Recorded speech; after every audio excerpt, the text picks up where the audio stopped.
Bill in Howell, New Jersey. Hello, Bill. Hey, Jeff and Russell, how are you? Hi, Bill. You guys are more than just two dudes on TV. You know that. No, Not really, no. we're two dudes on TV. That's I a consider- scientific fact. I consider you great religious healers. Oh, good grief. Well, you've healed Yeah, me. can we from my- please you- not? you- Can we please not go from religion to rationalist atheism, and then off in the other direction of putting atheists on pedestals and stuff? We don't need that. We don't need that either. Whether you think you're on a pedestal or not, you guys are instrumental in my the curing of my religious infection. Okay, Well, you happy to hear that. You hear that, Daryl Ray? Yeah, right. That's- I mean, I think I speak for a lot of people. I mean, I just heard Jeff say that he was in his mid-20s and he feels embarrassed for hanging on that long. It took me to my mid-30s, and my question to you guys is, what have you incurred when you've changed? What problems have you incurred when you changed your belief? Because it's caused a lot of problems for me, and I was wondering how you dealt with them. Well, I mean, if you were going to ask, as it says on the screen, when we became atheists, Jeff, my answer is really boring. My parents were both basically not believers. Okay. So, I mean, I always like to bring that up because a lot of theists say that atheists have father issues. there are like a surprising number of books and radio programs where they say, oh, well, atheists are just rebelling against God because God is a father figure and they all hate their fathers. My father is awesome. He's a physicist and he's a staunch atheist, and I've never had any family problems really, except for certain members of my extended family. So Yeah, I mean, I had no problems there. I had a great relationship with my in-laws. They've really helped us out a lot in our marriage. Mm-hmm. They've been very generous to us, and now that my belief has changed, the relationship is almost non-existent. I'm the one that's changed in the relationship. It's difficult to talk to my wife about this. I also have two children that I've raised one way already that I now, am in a position where I have to change what I've taught them.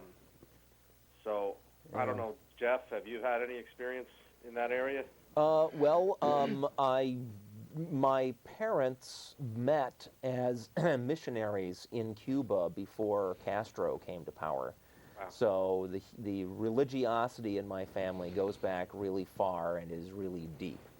When I was growing up, they both had what I would call legitimate careers in business or education, but once my brothers and I were grown up and out of the house, they went right back to seminary and got their religion licenses and became ministers. And that is the time when I started to realize, hey, I don't actually believe any of this stuff. So that was awkward. Yeah. Luckily, while my dad was really not capable of discussing these things, I mean, one time while I was talking with my mom, he walks by down the hall and says, "Oh, atheists are just biased against believing in the Bible," and that was that. That was it for our entire conversation about it. My mom has always been an extremely liberal Christian, dabbling in Eastern beliefs and things, and trying to make all the pieces fit in a giant jigsaw puzzle in her head.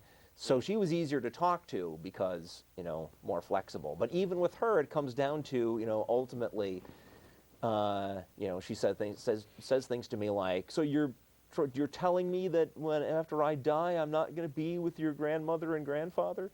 Yeah. It's like, how is that my responsibility? I didn't make it be that way. Yeah. What you're telling me is you want me to lie to you to make you happy. Yeah. And I thought my parents raised me better than that. Yeah. It's even harder. I mean, parents, like I said, my in-laws, my mother, that's one thing. I don't have to live with them. But in a relationship, in a marriage, when you're the one who's changed, it makes things very, very difficult. And, it's gotten to the point where we can't discuss it anymore because we're just on two different sides of the fence. Yeah. We actually went took her to the hall, not the hall, but the American Museum of Natural History, and she went through the Hall of Human Origins. And they have in New York City, and they have all the skulls and Neanderthalis, Australopithecus. They have all these bones laid out. she went into that hall and she saw what contradicted what she's been taught her whole life. And not one word, not one question, nothing.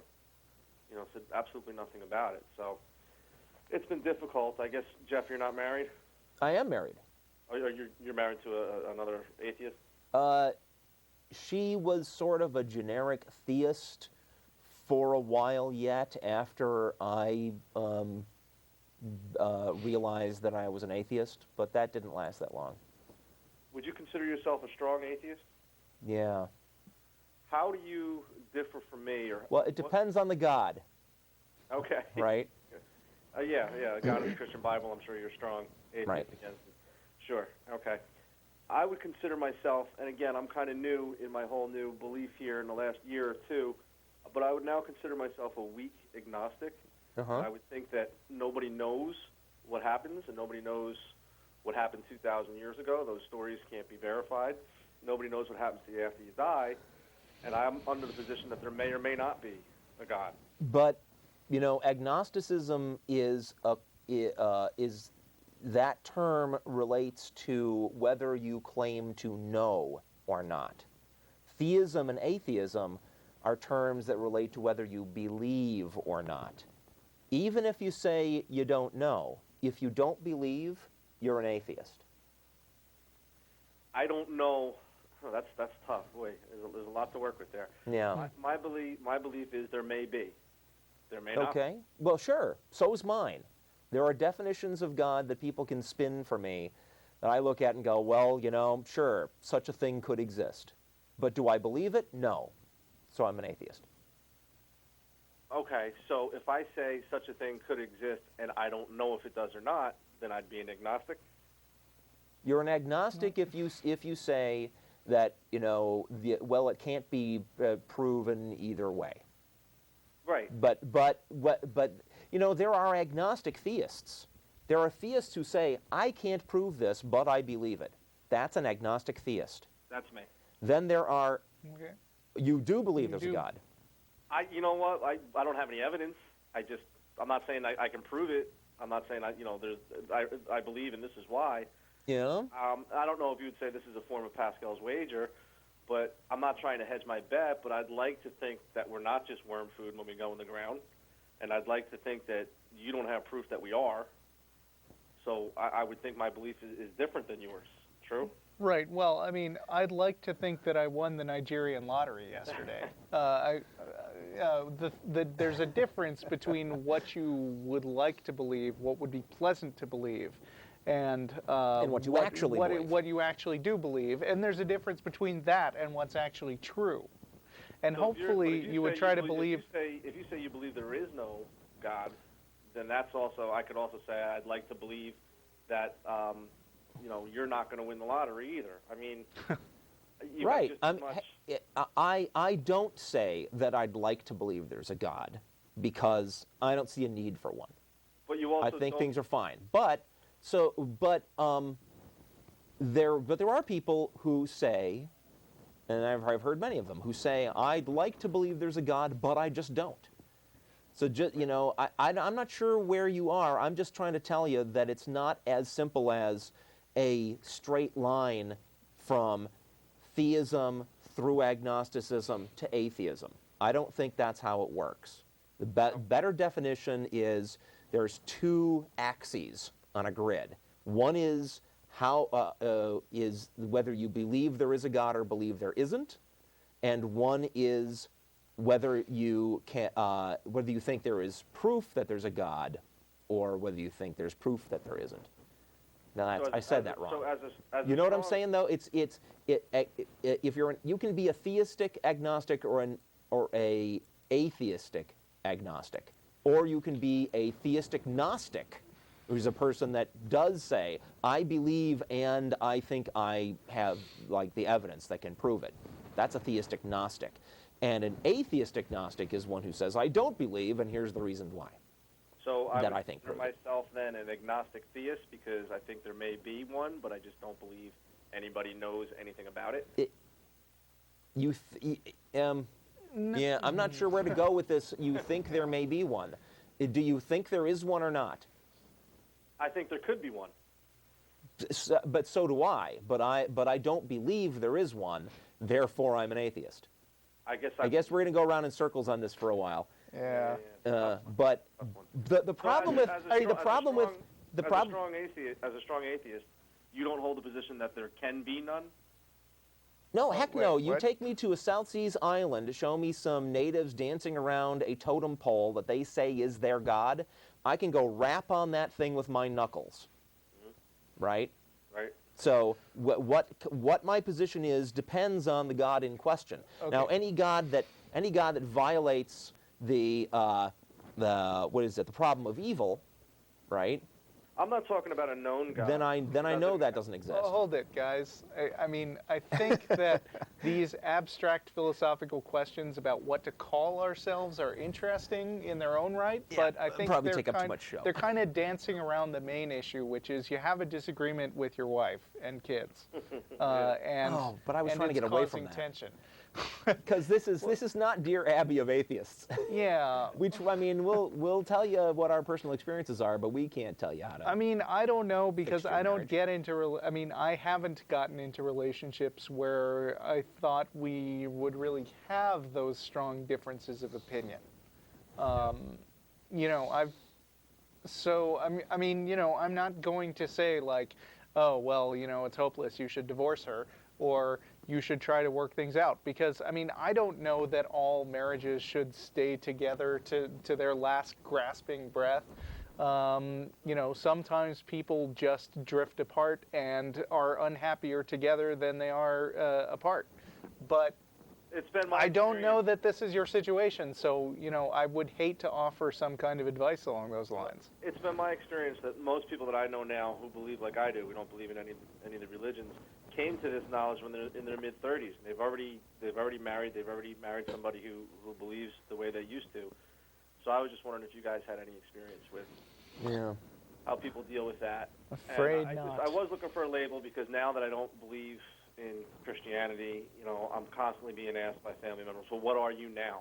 Yeah, well, okay. I just tend to think that the label doesn't matter so much as the underlying concept. But the label seems to matter to his relatives, Okay. right? It does, And yeah. and here's the thing. I mean,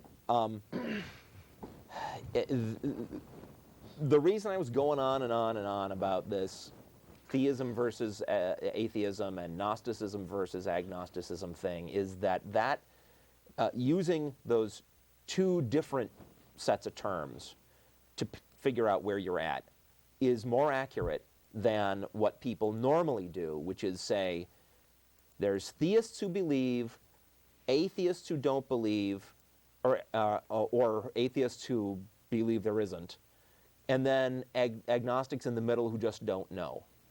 And that actually leads to a lot of problems, the biggest one of which is theists like to bash people over the head saying, no, you're an agnostic because you're not one of these people we call atheists who absolutely for sure says there isn't a God. Therefore, you need to just shut up because you don't know.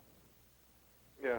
You know, that's awfully difficult to It's to deal ridiculous. with. It's not helpful to the discussion, Yeah. but it gets used that way all the time. So I try to steer people away from looking at things in that simplistic way. Okay. But Okay. for your trouble with your wife, boy, you know, I think the more important thing is not whether one of you believes in an invisible supernatural force.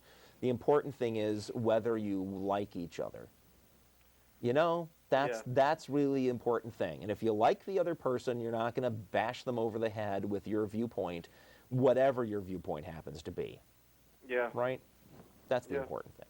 I mean, I think myself, I've become the type of person, like, when somebody first finds religion and they get all excited about it and they feel like they want to go and bash everybody over the head with it, I'm the other way. I'm excited to learn the truth, and I kind of want her to learn it. I want everyone to learn it. And I've learned that, you know, just like a religious person who goes out and spouts it, you just can't do that. You just can't. I mean, she's going to have to. Well, a Some lot of people can. atheists start Some there. people can, but you know, that's a decision for you to make. I don't think there's any. Like I told the woman from California, who was having trouble expressing her her atheistic views. It's like, well, you know, nobody's saying that you have to be vocal about it. Yeah, you know, in my experience, it's not good to be. You get a lot of negative treatment when you voice it, especially in my community.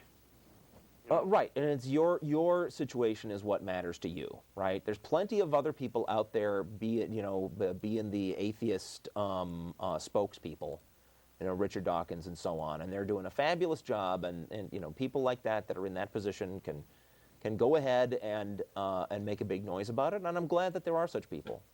Mm-hmm. But that doesn't mean everybody has to be like that. Okay. Thank Okay. you, guys. Thank you for calling, Bill. Bye-bye.